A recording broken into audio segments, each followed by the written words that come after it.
Coming up on this episode, me and Dave delve into the idea of being paralyzed by life.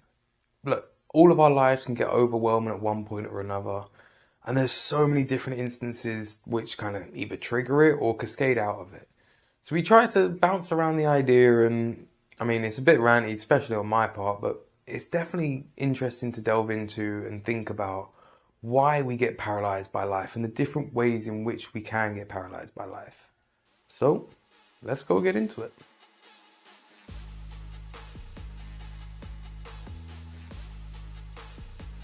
What's going on, beautiful people? This is the Perspective Chasers podcast. I'm your host, John. And I'm fried. Chicken? Just fried. Deep fried Mars bar? Nah, they're all good things, bro. Bro, on this episode, we need to have a bit of a ranty one. We need to fucking delve into how that kind of the decision paralysis of life. But there are so many options in life and it gets so overwhelming, at least for me. And when I'm in that state, I just want to bury my head in the sand. Like, it seems to have gone on for a couple of weeks now and this is off the back of a few instances where I thought I was going to kind of win or be on like the up and up. And then I was completely wrong. And that just takes the wind out of your sails. And then you look at that mountain that you got to climb again. And it just gets so freaking overwhelming, man. Like, I'm sure I'm not the only one. I know you've had instances yourself that have like very kind of parallel or similar in a sense. But like, so many people must go through this kind of paralysis of life. Like, the freaking midlife crisis is a freaking age-old thing at this point. Where it's like, you get to that point in life where you're like, I want more, but then should I not be happy enough with what I've got?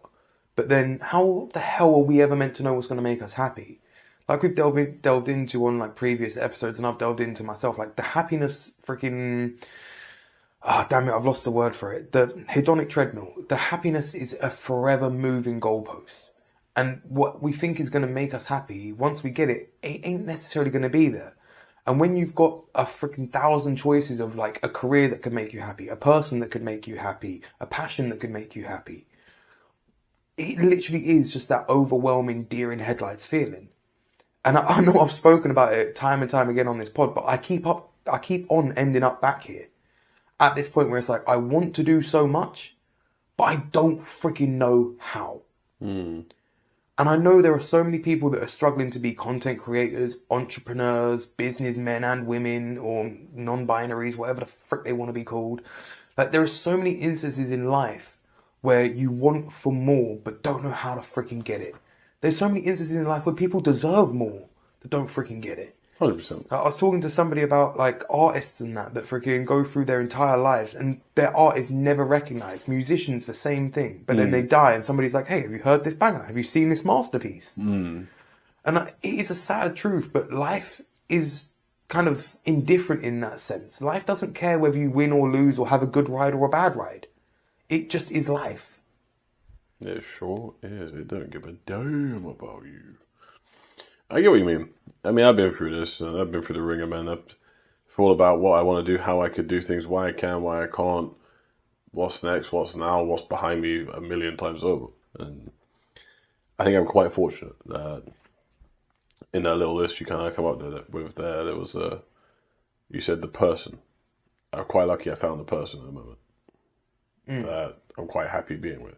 Quite happy being an understatement, quite frankly. I can't usually go a conversation without mentioning their name and the fact that I'm with them, because I'm just like, yeah, man, I'm alright. Like, you finally met them yourself. She's a lovely lady, man. She chats away, she's got a great personality. Better looking than I probably deserve. Very supportive, very motivational, but like, that calmed me down a bit. In a weird way, because I'm just like, I just want to do life with this person at the moment. That's just kind of, it helped me get through a lot of my own thought process. Because I think I'm a little bit further along this cycle than you at the moment. Oh, 100%. Not like it's a game of top jumps, because realistically, there's no way you can win or lose this. Like, I think I've gone through that complete chaos of ping-ponging all over the place. And I've kind of come out of it a bit and just kind of simmered. And again, I'm very blessed. Like, I've got a few things going right for me. So I'm like, okay, I can cling to all of these and be all right. But I'm kind of starting to try and sort of practice the art of setting simple goals. Or maybe simple's the wrong word. Achievable goals. Mm. Like right now, I got one mission: find a place to stay with my missus. That's mission one. Mm. And we've had this conversation, both of us, when we were away recently, because we were both kind of spiraling a bit when we had to come back to sunny London, and we were both miserable about it. We kind of just agreed, it's like, hey man, mission one, place. But even there, Mission two comes after place, you know what I mean? But like, let's just get to that bit, because we know that bit's going to make life much better, and then we can simplify. But at the moment, we're complicated. And we've got too many things we're thinking about that we need to work on at the same time. Scrap this. Scrap this. Let's just work on the one thing together that we really want. Because then everything else we could go after, right? But let's get the thing we want the most first. Or that we feel we need. I know outside people will be like, you don't need a house to have a great relationship. Yes, you do. like, you need space, but You need your own damn bro, place. I think to kind of push back on that, like you Please definitely, don't push back. you definitely have. You'd I'm love it if I weak. pushed back, I'm very weak today, please don't. bro. There's definitely a massive win in having a good person by your side, but it's still like you said yourself there. You both ended up in that situation where it's like, hey, we want more, and you started to spiral. But you've got somebody in the trenches with you, so Definitely. But it's easier to makes bounce it off each other very as well, different, though. in many senses. Yeah, but with that one, you've got two routes, and you know me, I'm a logical thinker, and there's two routes there. We can spiral together, and make the spiraling doubly worse, or we can simplify this and unite after a mission. Yeah, but then And I'm gonna go and take the latter because hey, you're in the trenches with me. We can both go get this, and we can both gonna work on this. But let's not spiral and lose our minds. But I think that's the kind of love and compassion for your counterpart, where it's like, I don't want to see you in the trenches. So you kind of dig yourself a bit out the trenches in order to help dig them out the trenches. And you kind of have that kind of codependency in a good way. Yeah, 100%. So, but again, it doesn't stop that kind of overwhelming aspect of life coming into it. Do you see what I'm saying? Like, it makes it more bearable in a massive way. It blunts it though. Yeah. It blunts it because you can carry it together. You see what I'm saying? Like, we're both still in the trenches because, boy, we ain't stopped grinding. We only just about starting to grind. But we know that we just need to get to that bit of the trench first.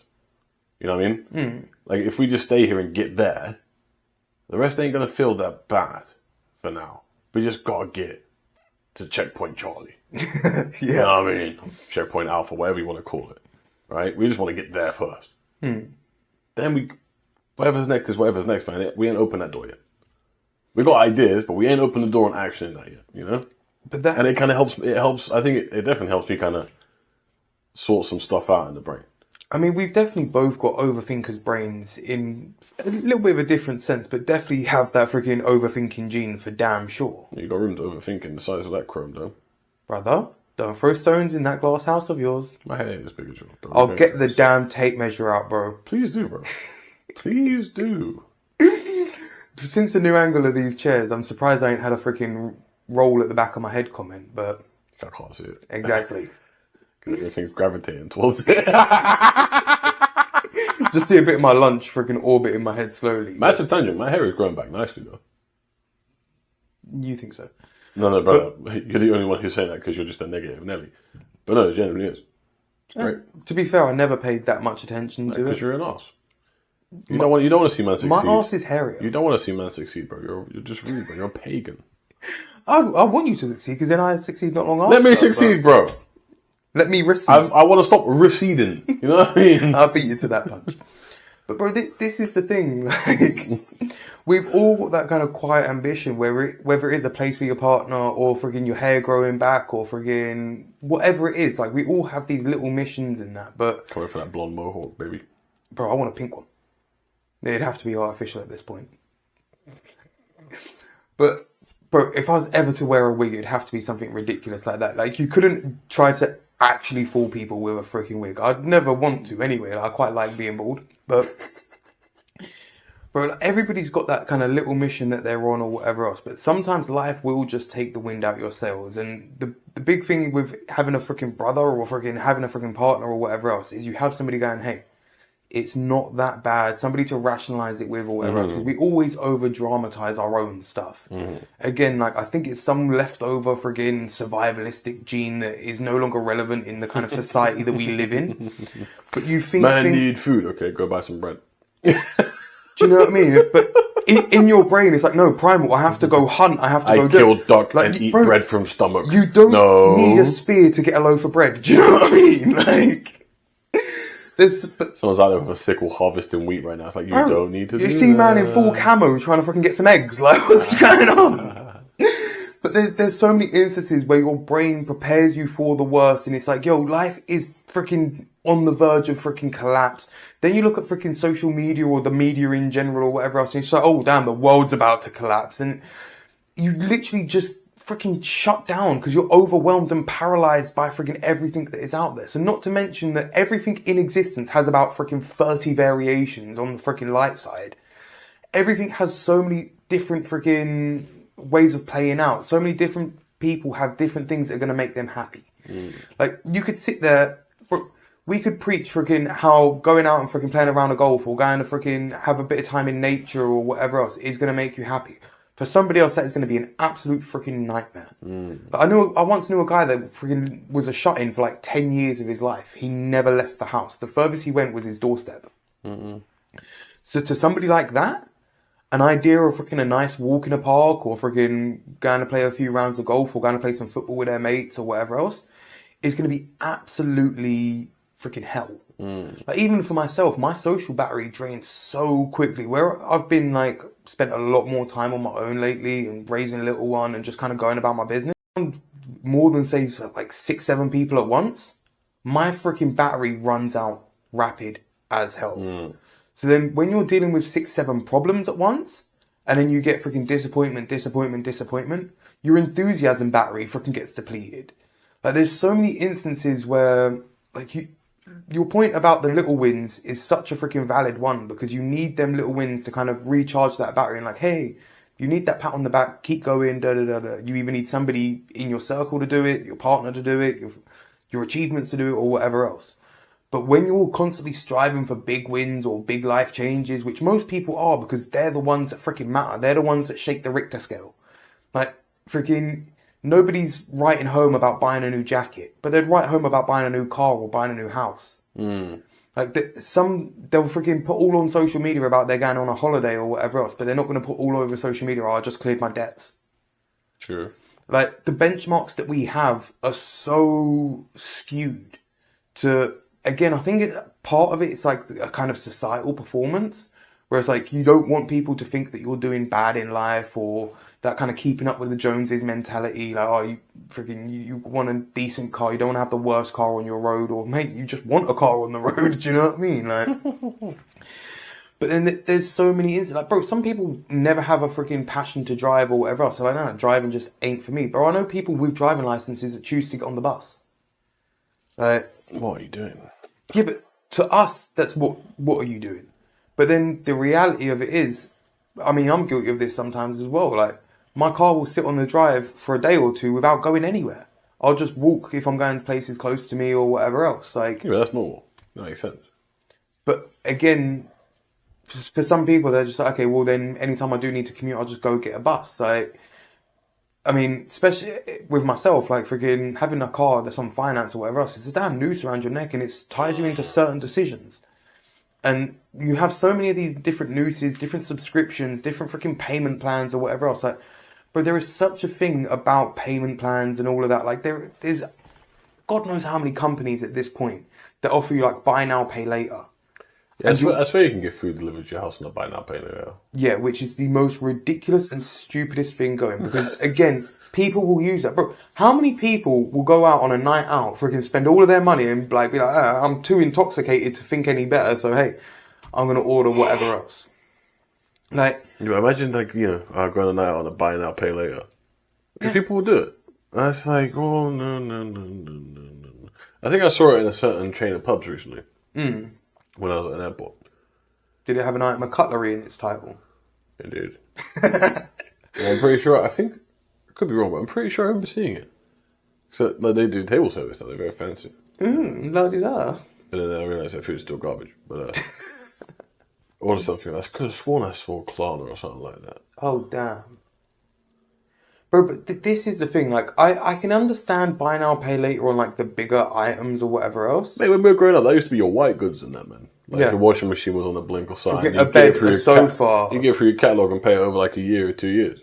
Yeah. It made sense. Not a freaking pizza. So, I'd be in so much debt.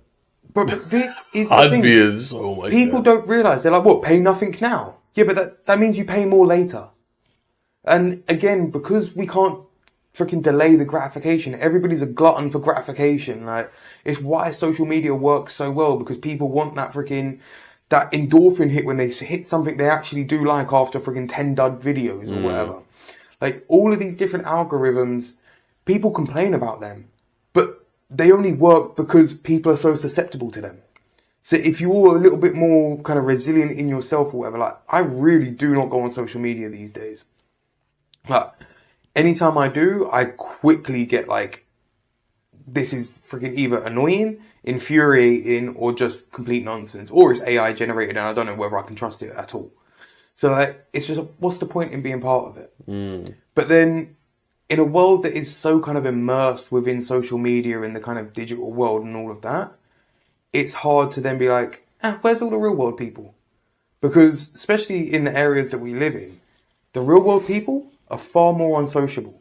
Like, the screens and everything else seem to give people a level of safety where not only will they more than likely be harsher and more of a friggin' a-hole than they would be in person, but they also have a more of a willingness to be open and talk to various people because you're not directly in their life.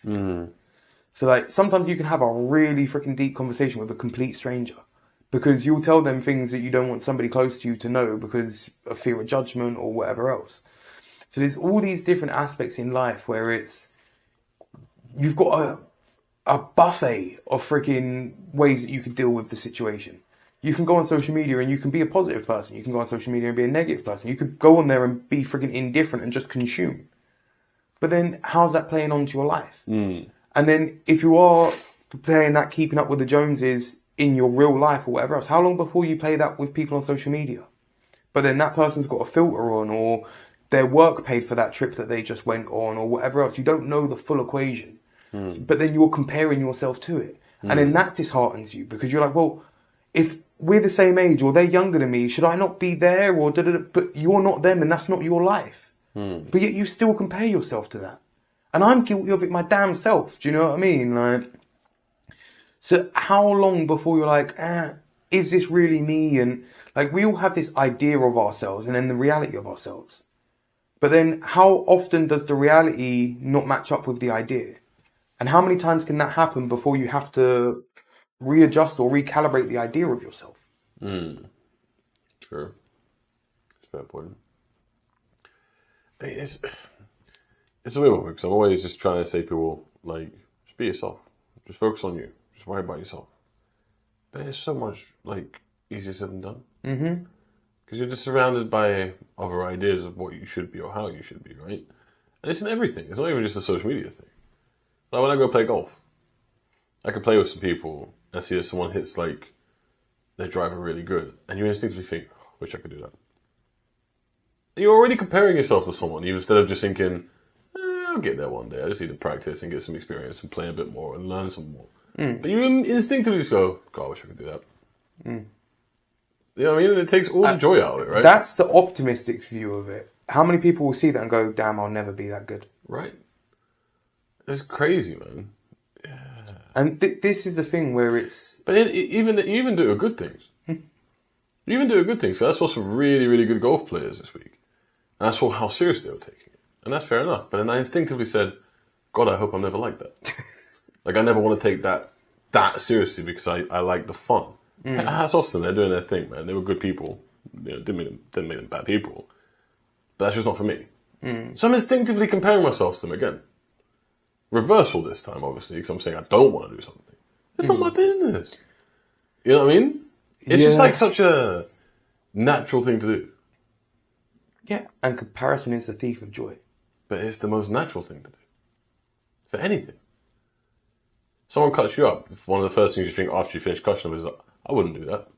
But then, You know what I mean? Like, Alright. it's a rogue example here. I know, I get it. But you still immediately, there's a contrast, you know? But it's very relevant because if you're driving like an a-hole yourself, which I'm guilty of on an occasion or two, you're far more forgiving of people cutting you up because you're like, oh, I kind of done that a minute ago. So No, whereas no, you're not. maybe you're not, but you are not forgivable for people to cut you up. You're not in the car with me that much. I hear you talk about it whenever I come to see you. Again, bad news travels fast, bro. So it's always going to be the ones that annoy me that I talk about. Haven't heard it much recently, but it has been school holidays, so you haven't been driving as much. Yeah, true. But when we're back to term time, I'll know because I'll come here and I'll be told, so I was driving there. And this matey cuts me up and I'll be like, But that's the thing. But that's because obviously I've got my daughter in the car. I'm freaking far more of a relaxed driver when freaking she's in the car than when I'm on my own. Like, when I'm on my own, I can get a little bit loose. But it's one of them things, bro. Like, I do think when you know you're kind of guilty of stuff yourself. All right, let's take some. You ever worked for a manager that's a smoker versus a manager that's a non-smoker? They treat smokers very differently. Obviously, a manager that is a smoker understands people's cravings and the friggin' nicotine addiction and da-da-da-da-da. So they'll have a little bit more compassion for somebody having a cheeky ciggy or whatever else. Whereas if it's somebody that doesn't smoke, they're like, oh, why do you need a fag break? Da-da-da-da-da. And the compassion is just completely gone. So if you have a little bit of something of your own where you're like, you can empathize a little bit better. Like, that's why I was like, if you've been driving like an a-hole, you're a little bit more forgiving of other people. But even still, there is a limit to it. If you see somebody do something completely reckless, you're like, okay, I'm an a-hole, but that's a see you next Tuesday. So there's so many instances where it's like, when you can see a bit of yourself in somebody, I think it's the same sense of like, bro, if you see somebody homeless or somebody begging on the street or whatever else, but they was a little bit more relatable to yourself, or you could see a bit of yourself in them, you'd be far more willing to help them opposed to just walking past them and da-da-da. I mean, again, that's another area of people that you can't trust these days because there's so many scammers out there. But that literally ties back into that kind of overwhelming idea of life where it's like there's so many things where you have to second guess what is right in front of you. Whether it be, okay, is this ad genuinely freaking good for me and are they actually trying to sell me something that is going to benefit me? Or is it just another friggin' snake oil salesman? Or is this person trying to be a genuine friend? Or are they just blowing smoke? Like, there's so many instances where there's facades in life and there's freaking false starts and false hope and everything else that it's so easy to get overwhelmed and you're in headlights. I can't think of a better way to kind of sum it up than that. Just freezing in the kind of, not even the fear of it, because I don't think it's so much of a fear. I think it's like a not knowing or not knowing where to step. Like if you was in a freaking field and somebody was like, look, I've planted 1,000 mines in this field. You wouldn't want to take a step in any direction because you know the only place with good footing is where you currently are. Whereas if there's like, cool, I've put 1,000 mines in this field, I've put a flag on 900 of them, but there's 100 unknowns, you would be a bit more confident in kind of going, okay, cool, maybe I can see a pattern amongst the flags, or maybe I'll just, kind of teeter-totter through the flags or whatever else. You have some kind of bearing on where to manage it. But when you've got no bearing and you're just saying, I'm just at sea, I don't know what direction to go, I can't see land anywhere, and I'm supposed to row. Well, what am I going to use up all of my energy for? I might as well just let the current take me. That's going to be far more beneficial than hopelessly rowing in the wrong direction, potentially. But then how many people are doing that with life? Again, I find myself at this point where it's like, I know I want more from life, but I don't know how to freaking get it. Yeah. And sometimes I don't even know what the more is. Which is so freaking disheartening and confusing at the same time. Because like, how can you want something more than what you have, but you don't know what it is? You just know what you've got isn't freaking cutting the mustard. I know what you mean, because I feel the same. I do feel the same. There's always that kind of monkey at the back that's saying you could do more, you could do better, or why do we do this, why do we do that? And you're like, yeah, but why am I doing it? Or why do I want to do it? I don't know. Okay, well, what does the end goal look like? I don't know. So what are we doing? So we're just going around in circles, chasing our own damn tail, and then cannibalizing ourselves. Literally. Bro, I was having one of these stress spirals the other day, and somebody said to me, like, why didn't you just stop stressing about it? Oh my god. Bro, if it was just That's just that easy. that's like going up to a junkie and saying, why don't you just stop that? Yeah, why don't you just walk away from it and get sober? You should stop that. State the obvious, thanks. Oh, you're bleeding. You should do something about that. Really? Oh, thanks. But this is the thing, though. Like, for some people, and again, everybody's brain is wired differently or whatever. So some people can just block things out and just go, okay, cool, I'm just not going to think about it. But that's not making the freaking problem any better. And again, we're freaking perpetual overthinkers. No, but I do have the ability of blocking out as well. I can do both. Weirdly. It's just that sometimes one will outdo the other. So sometimes the overthinking will be too strong and the block don't work. Mm-hmm. There's a joke in there, but I'm not going to make it. So sometimes it consumes. And it's like, I can't do nothing about this. Like, especially if I'm like just chilling on my own or whatever. Sometimes it's just going to go. Or even if I'm at work sometimes, like all it takes is like one bad thing and like, it could be a really inconsequential bad thing, but like someone just annoys me. And then just, here comes the spiral. Yeah, it's literally like that freaking game of Mousetrap, like, or freaking... Just please sit on the slide, take this position until the end. You know what I mean? But like, majority of the time, I think I'm pretty good at balancing it and just kind of being like, yeah, whatever, man. Because really, like, what can I do until I know what I want to do? The only answer in my head is just keep doing what you do. Because at some point along this path, I'm going to figure out what I want. Yeah, but what if you're not happy with what you're doing? See, that's the thing. I have a generally pretty good level of happiness at the moment. But I'm talking for probably myself and freaking other people out there in the world. Like, when...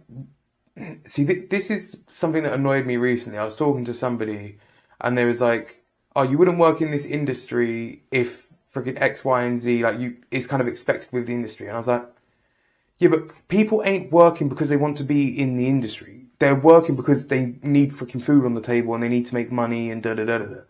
Very few people... Are you talking about one industry specifically, or is that a sweeping statement? No, one industry in specific. I'm about to say, that's a sweeping statement. I'm about to slap you upside the head. No, I'm just trying not to sniper in on freaking specifics. Because if you're talking about all industries, then that's definitely not bro, correct. But... I fully...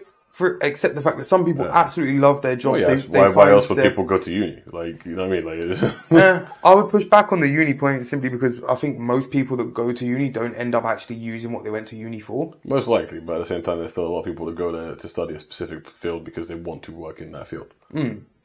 But then, again, that's the kind of... the reality meets your idea of it. And, like, bro, even to, like, something a bit more specific or whatever else, like... I was recently looking at like game tester jobs and all of that, which from the outside you're like, oh, that might be quite fun. But then you're like, hey, do you want to go over the freaking every freaking pixel of a game to find all of the freaking bugs and all of this? This sounds awful. Exactly. So like sometimes the initial idea or the thought of something can seem freaking great. Sometimes the thought of a person can seem freaking great. And then the reality of them, not so much. So again, it's that kind of... I always say, like, you don't know until you know. Like, there's only one way to find out, and that's to freaking do the thing. So, but then, how many times are you going to do the thing and then face disappointment or be wrong or some other variation in it? And then, at least for me, you hit a couple freaking... what would be the freaking word? You hit a couple false starts in a row, and you really start to spiral down. The wind comes out your sails, and you're just like, why? Like, again, to me, it all comes back to that kind of idea of self. And if you ain't had that kind of little win or that pat on the back or whatever else, it's so much harder to go for anything. I think, I get you. I'm just trying to take on board some of the things. Just like, the little win thing is really important, right? If you go a while without any kind of win, you are going to spiral because you're just going to assume that everything's garbage. But the thing with that is that we need to remember that we can go get small wins. They can be quite easy. Because they're open to interpretation. And I'm speaking for myself here a lot. But like a prime example, like we were talking about earlier, like is if you like working out and stuff like that, but you don't do it for a while, you're gonna get negative because you're not feeding your body. You're not moving it, right? Go do it. Do something. We've said this way way back when we were talking about like getting into spirals and stuff. I said, just go for a bloody walk. Now, that won't work for everyone. Some people are actually just walking don't work because they're actually just very conditioned to it. Fair. But there's something else you could do quite quickly that will G you up again. But then I think like knock out 20 press-ups. You're going to feel pretty good about knocking out 20 press-ups if you ain't been working out like that much. Give it a shot. Because something in your brain will go, oh, I just tried to do something. Again, I'm being very basic, but you get my idea. But I do think... Small wins are easy to chase if we open our eyes to them and allow them to happen. You see what I'm saying? That literally ties back into what we were saying earlier on about people don't go for the little wins.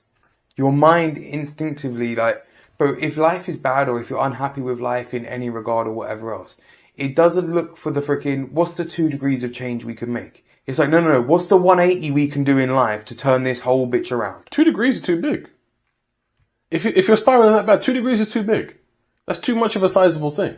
You need smaller.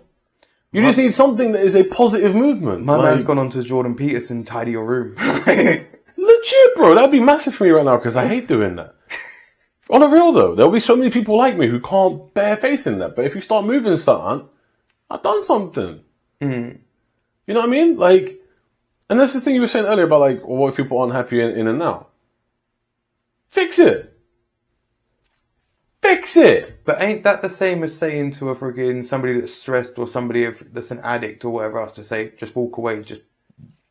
I accept that. But I'm not saying like, oh, I'm really unhappy. Oh, I fixed it. It's that quick. No. But start plotting. Plan some steps. Write something down. Just work on figuring it out. Because that's what I'm doing right now. I'm very blessed that I am quite happy in and now. I've got a great lady. I've got great friends like you who I classify as brothers. I just had a golf tournament that I helped co-create out of nothing. Co-create is an understatement, but yeah. But I got a lot of good. So I'm choosing to just really zero in on those good things and go, man, life could be so much worse. It could be so much worse. Oh, but that don't work for everyone. That doesn't work for everyone because if you're taking the smaller things or just general wins, I'm doing better than a lot of people. And I don't mean that in a nasty way. But I've got a lot more going on that's great than a lot of others might. And I fully get that. That's why I say I'm blessed. I don't shout it from the rooftops that, oh, look at me, I'm quite happy. I always preface by saying, bro, I'm quite blessed. But there's ways that people can do that, bro. But it's on us to figure that shit out. Because no one else is going to do it for you. And this is why I keep shouting at myself when I start spiraling. The fuck am I spiraling for? Why am I spiraling? What could I possibly have to spiral about right now? And it always annoys me because it's always the same thing. It's the same damn circle of insanity for me. What does the end goal look like? I don't know. Why don't you know? Bro, I don't know, innit? I'm 31. Bro, you need to start figuring that out, bro. You could be halfway through your life right now. I'm like, bro, I could be 95% through it. I don't know, do I? And then you spiral even more because you're like, bro, you don't even have your own house, bro. It's like, yeah, I know. Thanks for reminding me. Bro, but when you do, it's going to get peak out hearing it, bro. And it just goes around and around. And I'm like, fuck this shit. Fuck it. I just keep stepping forward. Because if I stop stepping forward, I've lost. You see my point? If I grind to a complete halt because I can't shut my mind up, the hell am I doing? Now I'm doing nothing. I'm not doing anything. Yeah, I hear what you're saying, but at the same time, like, I can like I say, like, the whole idea of this episode is, like, paralyzed by choice and that. And I think that's the thing, like, sometimes even the idea of doing something is too wide of a goal. Do you know what I mean? Like, if you're in a kind of place similar to, like, what I think you are, where I've been before, where I might be even now, where you just don't know what's next or you don't really know what's to change, maybe you need to take some kind of risk. Maybe you just need to pull the trigger on something you've been thinking about. Maybe it could be that. You see what I'm saying? I'm not saying take completely unhinged risks and, start jumping out of planes with no parachutes. That's not my style. But start just, like, I say this for myself, but at some point, I'm going to have to pull the trigger on something. Otherwise, I'm going to be the nearly man for the rest of my life. You see what I'm saying? And how can I know if I'll be happy doing my own thing if I don't do it? I'm never going to know. You see what I'm saying? I think I would rather get to that point and be like, this ain't for me, and then jump back in wherever I want. So let's quickly. But at some point, I got to pull the trigger on something. You know what I mean? Otherwise, I need to accept the fact I'm actually happy doing what I'm doing, and then just be happy doing what I'm doing. But let's put this into something where we can like talk in a bit more like specifics, right? If you had somebody that was grotesquely overweight that come to you as This a personal feels slightly trainer, personal, I'm not gonna lie. I wouldn't say you was grotesquely, but I was. Thankfully, not anymore. bro, if you had somebody that is like on the verge of like really bad health consequences because of their weight and that, One donut away from like, an artery collapsing or something. literally, right? And they was like, I need to get healthy now. And you turned around to them and was like, okay, reduce your calorie intake by 100 to 200 calories a day and do some mild exercise throughout the week and things will start to improve. I guarantee you, one, they'll probably seem too overwhelming to them, but also, two, it more than likely feel that it's not enough. Like they're like, I'm nearly dead. Like I need to do something now. And I think that's the mentality that I definitely get into a lot of the time where it's like, it's either, well, that don't feel like it's going to save me, or that's friggin' too high of a hill to climb. Do you know what I mean? Like, and then that leads into the paralysis because you feel like, what the hell can you do when the only option given to you is that 2 degrees or less of freaking change or a freaking complete 180 on your life and it don't work. I think there's a middle ground. 100% there is a middle ground. But what I'm saying is, in that sliding scale, it's very hard to stop that freaking marble on the seesaw. I get you, but that's the thing. I think in a way, we need to get better at stopping the spiral. Mm-hmm. Because once you're in it, it's consuming. And but there's so many triggers for it. I get you, and it's going to keep happening, bro. The spiral will change through the years, bro. It will change. There will always be something that puts you in it. But the spiral will be different. And it will be a different cause, and it will be a different way that it works. It's just how life goes. But somehow we've got to find a way to get out of it. But even we've got to find a way to keep moving. You know what I mean? Like, and even if you're doing things that you think, well, this ain't going to do nothing. It might do, though. And surely you're better take doing, I'm talking very small things here, right? But like, for example, writing down a list of things that I could potentially do, say as like a business or something. We might sit there and go, this is a waste of my time. What's this going to do? Okay, it might be. Or it might be the one thing that actually helps you get it all down on paper, and then all of a sudden, your thoughts become a bit clearer, and you go, actually, that's something that I might be able to work towards. Well, now I've got something to focus on. And now you're back at my analogy with me in the house. I've got a mission. So even if the spiral comes at me, I can get myself out of it a bit better now because I know I'm on mission. That's how I work at the moment, right? When I said earlier about I want that house. I want that place for my missus. Boy, that helps me when I spiral now. Because when I spiral drags me deep, my head just goes, dude, you got a mission. Just get to the mission. That's your goal right now, man. Let's simplify this for you. And you're doing the right thing because you're at work, you're earning your money, you're keeping stepping. It don't need to be more complicated than that today. It's Monday. Because it's normally on a Monday that the spiral comes along. None due to the fact that it's my longest day of the week. But it helps draw me back out again and go, I get there's a lot of stuff up here, and I get that we ain't fixed it. But I'm on a mission right now. I'll come back to you, bro.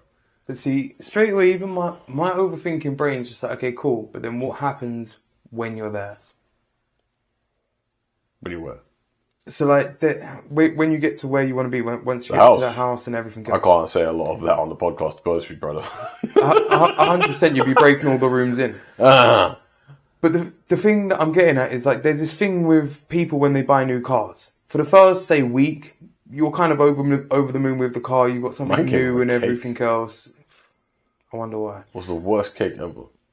But then, bro, 2-3 weeks into the car, a month into having the car, you start noticing the things you don't like, the problems with it, and My steering wheel's starting to squeak now, you know. That whole car seems to squeak. It's jarring, man. But this is the thing, though. So, like, how long before the mission becomes the noose? And it's just like, bro, now we're both sitting here with fairly freaking new cars going, yeah, there's stuff I don't like about them. But yet, we both went for the freaking new cars. I mean, for various reasons, but... Bro, there's things I don't like about the car, but you know what? Overall, I like the car. It's better than a bus. Bro, I like the car. Yeah. Bro, it drives pretty well. I'm comfortable. It's got space. I'm good. The positives outweigh the negatives. There's nothing majorly annoying about the car that would make me think, oh my God, I want to throw this off a bridge. Like, okay, the payment's probably, like, would I prefer a lesser payment? Sure. I think goes for everybody. But were things a bit different when I got the car versus now? Sure. That's okay. It's another little mission in my month, isn't it? Do I like having a car? Yes. Do I need to work to keep it on the road? Yes. Right. I guess the better way to frame the question would be like, how long before you climatize to the new win? Do you know what I mean? Like, I think for all of us, and again, there's so many things, bro. I'm at a place in life where I'd have probably dreamt about being at one point, whether I want to actually admit that to myself or not. It might not look exactly like I wanted it to look, but I have the things, I have my independence and this, that, and everything else. Do you know what I mean? So like, how long before it's just like, yeah, that win's not enough. Like I say, how long into having your house is it like, okay, when's our next holiday? Because, you know, this house, I need to kind of break from these 4 walls. Where it's just like, whoa. 6 months ago, this was the freaking mission. And now you want a holiday from the mission? Bro, that everybody goes through that cycle. I get that, but this is the thing. There's nothing wrong with acclimatizing to it, man. That's okay. There's nothing wrong with that. Nothing wrong with that. It's about how you handle yourself when you're there. You know what I mean? And it's one of those ones where I'm like, it might be a bit lazy here, but I don't mean it to be lazy. But like, you ain't gonna know till you get there. So why are you stressed about it? What's the point? Why are you stressing about something that you have no tangible idea about? You have no plausible feeling about it. You have no tangible idea about it. You're stressing an unknown. Mm-hmm. What's the bloody point? There is enough knowns for you to stress about over an unknown. I think that's the kind of curse of overthinking, though. And you don't choose what you overthink about. You just overthink about it. Sure, but this is why I say I'm quite blessed that I can suppress a lot of the things that my brain kind of filters it and goes, that's just stupid. And he goes, I got other shit to fry right now, man. That thought is dumb. Do you want to know how bad it is? When we was talking like pre-pod before friggin'... We talked before the podcast? Oh, no, we only ever talk on the podcast. I only turn him on when the podcast comes on. Yeah, keep him in the closet other than that.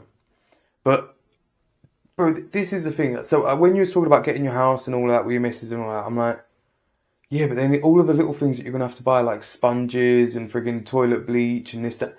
Bro, that's way out there that friggin' da-da. Yeah, but again, because I'm already there and I've literally done that today. I've restocked my cleaning supplies and all of that. It's just like, you've got the main mission, yeah. But then you've got all of the little side quests and everything else where it's just like, it's all part and parcel, believe me. Like, bro, this ain't shade at you or whatever, but most people will look at their rent or whatever else. Okay, cool, look at rent. But then you've got to take into consideration council tax. Do you have to pay for parking in that area?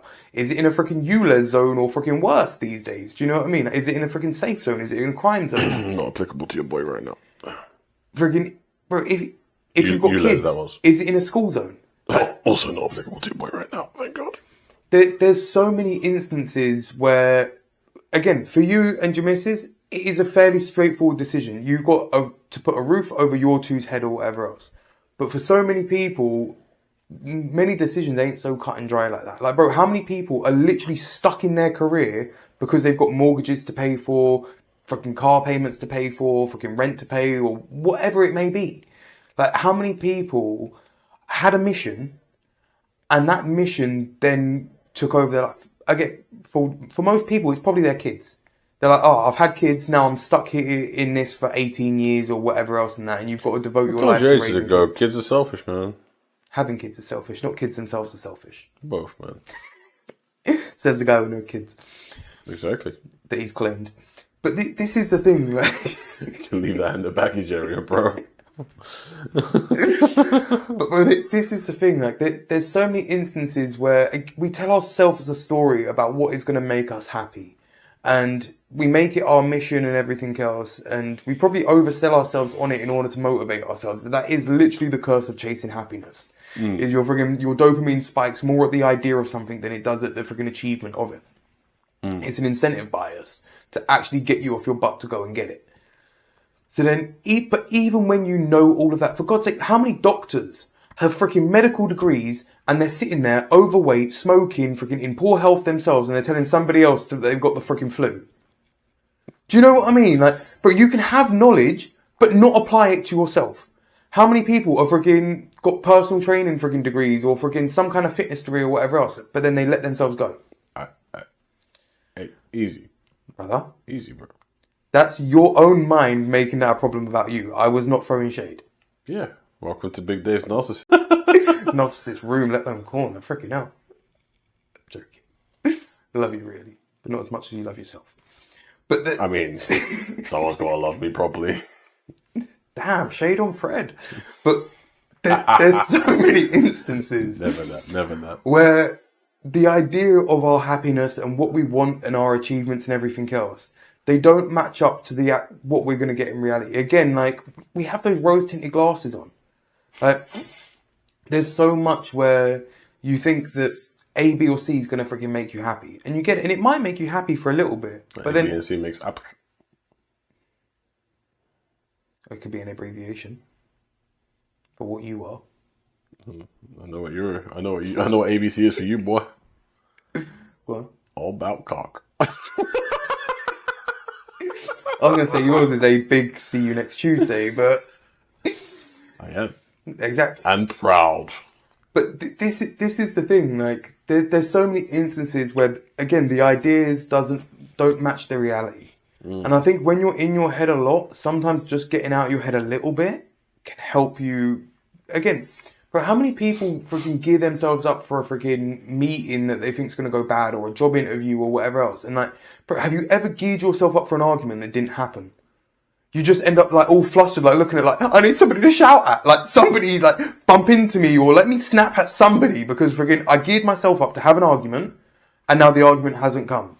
Yeah, and I get upset because I probably like lined up a few insults that are like really smart and professional, and like really lined up like some sarcasm. You've been in the mirror practicing your lines and all sorts. Yeah, man. And then when it don't happen, I'm like, someone's getting it. Bro, I think I've literally messaged you at some point where it's like, I've been nice for too many consecutive days. Somebody's getting some abuse. Like, Yeah. But that's the thing, like, sometimes I think we just, again, climatize to different areas of life. Again, it's the same with like, if life's bad. Bro, life can be so freaking bad, but you climatize to it. And it's just like, okay, well, how long can it be bad for before it's just another day? The same's to be said for when things are good. So sometimes things do need to get a little bit bad for you to be like, actually, I have it pretty damn good. Sometimes having a lot of options ain't the worst thing. Like, freaking people choose to go to buffets for a reason. Sometimes it's a nice change. You know, it's because they don't care about food hygiene and standards. Fair. But again, it still serves its purpose at a time. Sometimes it's good to friggin' have a bunch of choice. I'd still go to a buffet, but I just wouldn't tell the missus. The only way Dave's cheating is on his freaking meals. Oh, I want a carvery, man. Oh, sweet Jesus. You telling me you wouldn't slap down a carvery? Oh, fully. Are you sure? My appetite at the minute, bro, I've got freaking worms. You driving? You want to go? You paying? Oh, tempted. If you're paying, I'm driving. I'm down. Tempted, bro. And on that note, it's time to wrap up the pod. And a pig in blanket so I can come and eat it. Oh, damn. But that's the thing, bro. Bro, food's another thing. Like, you gear yourself up for the idea of food and you get it and you're like, the only thing it's actually giving me is diarrhea. Like, there's no actual satisfaction. It's just the runs. Like, I'm convinced that's how I keep my weight in check, though. It's because, hey, compared to where it used to be, you could shut your mouth. I did shut it, but the eyes opened. But, like, yeah, I'll eat like a bad meal, but then it comes out real quick and I'm like, easy come, easy go. this is balance. But, bro, again, that thing of like what our minds do, especially mine, because I can only really speak for my mind or whatever else. But I swear it's got a turbo hidden in it somewhere or whatever else. And I don't have a control whether it's a good turbo or a bad turbo. So like, if it's freaking thinking about something bad, it will turbocharge that shit and make it the worst thing in existence. If it's thinking about something good, it'll be the best thing since freaking man created or invented fire. Man need food. Man need food. Well, Dave's getting hungry. But there's so many instances where we do that. And I think part of it is, dormant parts of our brain that freaking were once useful but ain't so much useful anymore and now are getting taken advantage of by society and advertisement and this and that. But then how much of it is actually going to be helpful? Because not all, again, chucking the baby out with the bathwater. Like, sometimes I love my overthinking. Sometimes it will give me a great solution. Dave's making room. No, I was trying to lean back, but I realised this chair's not very lean backable. Yeah, no, these are not rocking chairs. Plus, you'd probably tumble off the camera. But there's so many instances where that idea of whatever life's got for us is never going to match the reality. So you do only have the option to freaking find out. But to get to that point of, I'm going to leave procrastination and I'm actually going to go find this out for myself, that's a freaking hard bridge to walk across at times, man. Again, like the whole idea of this episode is paralyzed by life. And that's the paralysis. When it's like, I know I should be doing something, but I either don't quite know what I want to do, or what I want to do or need to do is so overwhelming that it's easier not to do it for now. Again, I fully believe that freaking humans are freaking subject to the path of least resistance more often than not. So the easiest road to travel is going to be the one that's most frequented. Yeah. But the easiest road is rarely the best road to take. I don't want to say never, because sometimes the easy way is the best way. But when you're talking about life and progressing your life and everything else, bro, like, we're literally entering a day and age of freaking universal basic income where it's potentially becoming a thing. So people are going to have a freaking crisis of purpose and freaking all sorts where they're like, I don't know what to do with myself. How many people have defined themselves by their career, by their freaking passion or whatever it is? And that is literally at risk of being taken away. So then how many people are going to be at that point of like, I don't know what to do with myself. I know I should do something with myself. I know I'm slowly wasting away and slowly dying and only have so many heartbeats or days of life or breaths in my body or whatever else. But I just don't know what to do with them. Or there is so much that I could do with them that you're overwhelmed by the freaking choice of it all. Like, imagine you're somebody that likes being working with your hands and freaking being a craftsman. Okay, do you get into carpentry? You could work with metal, you could work with clay, you could work with brick, you could work... There's so many different things you could work with. What do you choose? Okay, you want to be an artist, okay? Musical artist, a freaking visual artist in terms of freaking... Okay, even in that category, you've got freaking images, you've got video, you've got tattoos, you've got so many different variations on everything these days. Everything is freaking diluted. For God's sakes, we have like 30 different types of milk. How's anything a freaking straightforward decision? How do you milk an oat? You don't. It's nut juice. How can oat milk be nut juice? I was thinking of almonds, but grain juice. But even that, bro, there's adding so many freaking things into it to make it what it is. So many stabilizers and emulsifiers and this, that, and everything else. Still probably not as bad as soy milk. Bro, the things that... Supposedly, the amount of freaking bugs and life that they have to kill in order to grow soybeans is freaking ridiculous. That's what I was thinking. But, again, it's one of those things where everybody wants to jump on the bandwagon. Bro, we could have freaking one amazing car company where they make all of the cars in the world. And there's just a few different styles of the car, but they are the best made cars that last forever. But again, we've delved into this freaking before. I can't remember the exact episode, but we were talking about how light bulbs are manufactured to actually fail. Because they can make light bulbs that never freaking break. But where's the consumerist part of that? And it literally builds into that conspiracy of like, why sell them the cure when you can keep selling them the antidote? Yeah. And again, it just sets you up to like, is the system rigged? And then you feel that you're freaking climbing a hill that can't even be climbed, and then you get disheartened again. So there's so many instances in life where the wind is taken out of your sails and you have to freaking start going again. And getting that rock moving is the hardest thing. Once you've got a little bit of momentum, it's a lot easier to keep it going. Once you start going to the gym, it's easier to keep going or whatever it is that you're doing. True. Once you've built up that routine of doing it, freaking practicing guitar or whatever you want to freaking do. Once you regularly make that freaking appointment in your freaking mental calendar or your actual calendar if you're one of those people, you have something to some kind of framework or structure to abide by. But the moment you break that, that's when you mess up. Like I forget who said it, but somebody had this idea of it's okay to take a day off, but if you take 2 days off in a row, that's when you start to create a problem. And somebody caveated that with, it's not 2 days in a row necessarily, because that's just a freaking weekend. But it's 2 instances of when you was meant to show up and you failed to show up. That's when that sliding scale starts to go in the wrong direction. Because, and this kind of ties into an idea that I had before about the 5 to 10 rule, which is after 5 to 10 instances of something, your idea about it starts to solidify. Whether that be something within yourself, something about another person, or whatever else. If you woke up late once for work, you don't think much of it. But if you woke up late for work 5 times in a row, you'd start to think you have a problem. If you woke up late 10 times in a row, you'd start to solidify that idea about yourself. So it's very easy to jump on that sliding scale and for things to cascade in that way. But I think this ties all the way back to the beginning of the episode where you was talking about having a partner and somebody that can actually be like the freaking 90 when you're at 10 or freaking the 60 when you're at 40 or whatever else. Somebody that can just pick up that slack and be like, hey, we have a mission. You're doing good. You're not alone. And do it. Because that paralysis is so much harder when you feel like you're alone and you're the only one there. Yeah, it's definitely a fair point. It's definitely easier to keep moving when you've got someone by your back I can attest to. Is there any more advice that we can wrap up with before I try to come up with some type of seed for this bad boy? Because I think we're getting to that point where it's... I don't think so, because I'm at the point where you said wrap it up and I started thinking about food. So. Oh, sweet Jesus. Yeah, Dave's... Now you said sweet Jesus, I'm like, is that a biscuit or something? Or... said seed, and I was like, ooh, pumpkin seeds. What, pumpkin seeds? Sunflower seeds.